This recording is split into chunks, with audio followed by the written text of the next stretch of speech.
मैं Sonam Bamania, assistant professor botany, government PG college Karauli से। आज हम बात करेंगे कि जाइलम और फ्लोएम क्या होते हैं। जटिल ऊतक यानी कॉम्प्लेक्स टिश्यू क्या है। जैसा कि आप चित्र में देख रहे हैं कि नंबर 3 पर जाइलम है, जो कि आपको डार्क एरिया दिखाई दे रहा है। काफ़ी गहरे रंग का आपको भाग दिखाई दे रहा है। नंबर 4 पर आप फ्लोएम वाले पार्ट को देख रहे हैं, जो अपेक्षाकृत हल्के रंग का है और एक लाइनिंग में आपको दिखाई देगा। जाइलम और फ्लोएम ज़्यादातर बच्चों के लिए हमेशा से जिस तरह से ये ऊतक जटिल है, वैसे ही इनको भी वो जटिल मानकर चलते हैं। लेकिन इस वीडियो में आप देखेंगे कि आपको इजीली समझ में आ जाएगा कि जाइलम, जो कि बुढ़ का सबसे हार्ड पार्ट है, सबसे कठोर भाग है और जो कि ज़्यादा से ज़्यादा यांत्रिक आधार प्रदान करने का कार्य करता है। ये जो है स्पोरोफाइट में संवहन ऊतक का सबसे महत्वपूर्ण भाग होता है। तो ये डार्क जो हिस्सा है ये जाइलम है, जो इसमें आपको 3 नंबर शो कर रहा है। 4 नंबर पर आप देख रहे हैं कि इसमें आपको फ्लोएम की संरचना दिखाई दे रही है, जो कि अपेक्षाकृत हल्के रंग का भाग है। फ्लोएम का काम होता है पादप के प्रत्येक भाग में जल को पत्तियों के आखिरी सिरे तक पहुंचाना। यानी फ्लोएम प्रवाह का कार्य करता है, जल के प्रवाह के लिए बहुत आवश्यक ऊतक है। जबकि जाइलम है वो पौधे की मजबूती के लिए, उसको आंतरिक आधार प्रदान करने के लिए बहुत ज़्यादा ज़रूरी है। तो सबसे जो मेन पार्ट होता है, सबसे अंदर का भाग, वो आप देख सकते हैं चित्र में, वो मज्जा है। उसके बाद प्रोटोजाइलम, यानी जाइलम से पहले जो हल्का हल्का भाग टाइट होने लगता है, हार्ड होने लगता है, वो प्रोटोजाइलम कहलाता है। उसके बाद मेन जाइलम आ जाता है और जब सेकेंडरी ग्रोथ होती है तो यही जाइलम का जो हिस्सा है आगे चल के मेटाजाइलम में कन्वर्ट हो जाता है, जिसकी हम आगे की वीडियोज़ में बात करेंगे। इसके बाद आप यहाँ पर फ्लोएम की संरचना देख सकते हैं कि फ्लोएम किस तरह का दिखाई देता है।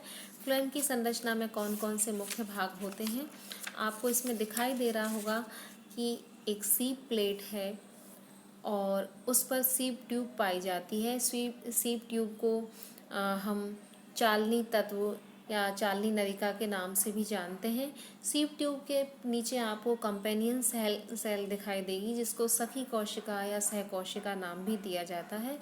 सीप ट्यूब केंद्रक रहित कोशिका होती है और ये जो है जो सीप ट्यूब है, इसमें छिद्र पाए जाते हैं और इस वजह से इसको हम चालनी नलिका हम कहते हैं। और ये इसमें आपको कंपेनियन सेल वाला हिस्सा दिख ही रहा होगा। साथ ही इसकी जो बड़े तौर पर जो स्ट्रक्चर दिखाई दे रही है, आप उसको यहाँ भी देख सकते हैं कि किस तरह से सीप ट्यूब लगी हुई है और उसके अंदर सीप प्लेट के ऊपर ये कैसे जमी हुई रहती है। लेकिन ये जो सारी संरचनाएं हैं ये फ्लोएम के अंदर ही है। तो ये जो संरचना हम अभी देख रहे हैं स्लाइड में, ये फ्लोएम के पार्ट हैं। एक बार हम नज़र डाल लेते हैं कि जाइलम और फ्लोएम के कार्य क्या हैं। तो जाइलम के कार्य को आप देख रहे हैं कि बाह्यनिका यानी ट्रैकिड और बाह्यिका यानी वेसल्स पादप की जड़ों से ऊपर पत्तियों की ओर पानी और खनिज के प्रवाह का काम करते हैं और ये नरम और कठोर लकड़ी के निर्माण में मदद करते हैं। यानी सॉफ्ट लकड़ी और हार्ड जो लकड़ी बनती है वो जाइलम के इन्हीं भागों से बनती है। जाइलम मृदुऊतक भोजन का संग्रहण का कार्य करता है और जो जाइलम तंतु है वो यांत्रिक सहारा प्रदान करने का कार्य करता है। फ्लोएम के कार्य अगर आप देखेंगे तो आपको दिखाई देगा कि यह पादप के शीर्ष से आधार तक भोजन का स्थानांतरण करता है, जैसा कि मैं अभी अभी आपको बता रही थी। फिर आप देखेंगे कि इसमें दूसरा जो भाग जो मुख्य काम दिया है कि जो सेकेंडरी फ्लोएम है वो बहुत ही ज़्यादा इम्पोर्टेंट होता है, उसकी इकोनॉमिक वैल्यू होती है। जैसे कि जो जूट का तंतु है वो सेकेंडरी फ्लोएम होता है।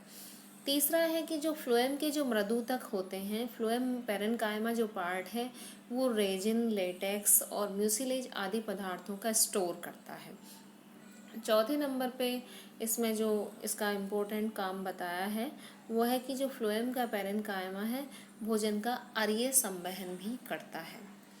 विकास के आधार पर प्राथमिक फ्लोएम को हम दो भागों में विभाजित कर सकते हैं, जिनको प्रोटोफ्लोएम, जैसे कि मैंने आपको बताया था कि शुरुआती बनने वाला जाइलम प्रोटोजाइलम और बाद में बनने वाला जाइलम मेटाजाइलम, इसी तरह से पहले बनने वाला फ्लोएम प्रोटोफ्लोएम और बाद में बनने वाला सेकेंडरी ग्रोथ में बाद में बनने वाला फ्लोएम मेटाफ्लोएम कहलाता है।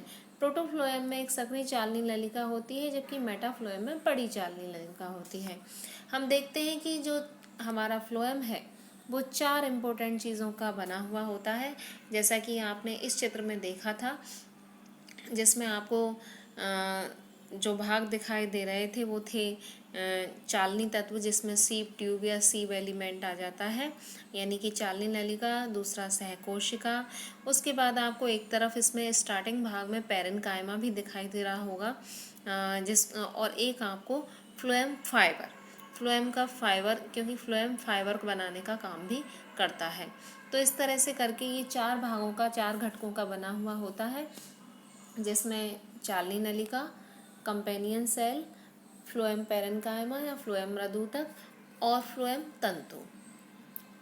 इसके बाद हम जाइलम की स्ट्रक्चर की हम बात करते हैं, तो पौधों में पाए जाने वाले जो 2 सबसे इम्पोर्टेंट ऊतक हैं उनमें से जाइलम और फ्लोएम में से जाइलम दूसरा है, और ये एक ऐसा जटिल स्थायी ऊतक है जो संवहन बंडल के अंदर पाया जाता है।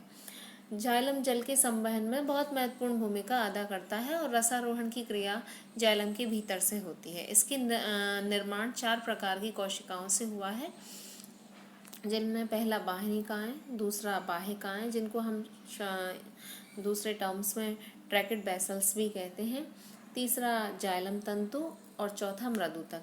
आपको जानकर आश्चर्य होगा कि ट्रैकेड वेसल और इसका जो जाइलम फाइबर है, ये तीनों ही मृत प्रकार की कोशिकाएं होती हैं। इनमें से मात्र जाइलम मृदुतक ही जीवित कोशिका होती है।